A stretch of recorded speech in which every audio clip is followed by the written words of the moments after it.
மார்கழி மாதத்தில் நாம் செய்ய வேண்டிய இன்னொரு விஷயம் அன்றாடம் வாசல்ல கோலம் போடுறது. இதை நான் வருஷந்தோறும் சொல்றேன்.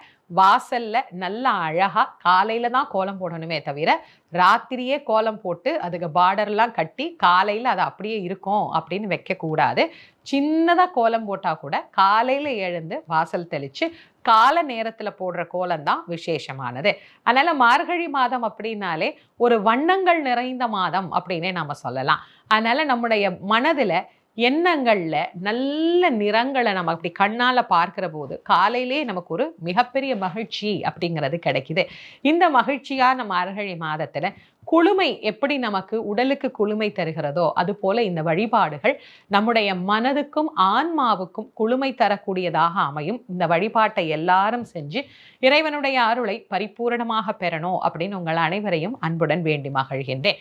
இந்த மார்கழி மாதத்திற்கு உண்டான திருப்பாவை